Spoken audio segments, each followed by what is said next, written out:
Do we create our own heaven or do we create our own hell? Okay, let's explore that. So are we living in hell right now? So for example, we know that a thought is a vector in a linear space. So when we have a thought, we create a vector in a linear space. A vector in a linear space is light. Now let's go back to the Christians and the Catholics and the church and so on. So the church told us that God is light. We know that when we have a near-death experience, we see light. We know that a vector in a linear space, which everything rises from, so the vectors in a linear space permeates from the unified field and at some stage collapse into matter, and then matter has an expiration date. So you have an expiration date. But we know that the unified field doesn't have an expiration date. We're told that God in heaven doesn't have an expiration date. So therefore, we're told the unified field is light. Light rises from the field and collapses at some stage through the process into matter. Matter, when it disappears, goes back to light. God, we're told, is light, and heaven is light, because when we have the near-death experience, apparently we see the light. So therefore everything is light.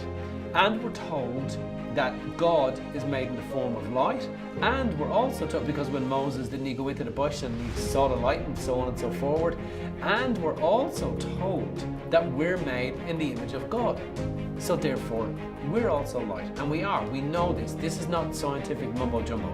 This is pure scientific fact. Now, so therefore, when we have a thought, we create a vector in a linear space. That thought goes outside of us and affects the field outside of us, the field of light. We know this. So therefore, is it possible that our thinking, which comes from the material us, goes out and affects the field? And that field, we know, stays as a permanent field. That's it. We create a thought, it goes out into the cosmos, space, the quantum field, and stays there in the electromagnetic field as a signature of us. So we build this field through our thinking.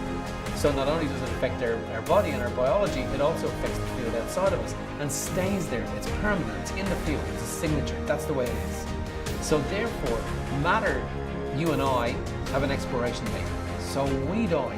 Now when we die, our consciousness lives on. So our consciousness lives on, but where does that consciousness live? And we know that fields attract, and our field of energy literally follows us and walks us around our world. So that field of energy then, if that's a deflated field of energy, let's talk about inflated. If that's an inflated field of energy, and that field of energy is vibrating at a high frequency of energy of light, and light is God, and light is heaven, and light is the unified field, and light is the quantum field, and so on and so forward.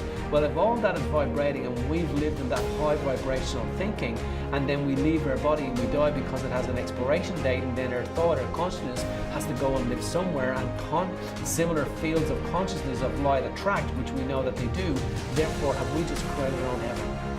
So that when we die, does our consciousness need and have to go somewhere, and that field that we've created our whole life, which is connected to the unified field, which transcends matter, transcends the universe, transcends planets, sitting waiting for us, do we connect back with that? So in other words, have we literally created our own heaven through our thinking? But equally then, are we equally creating our own hell?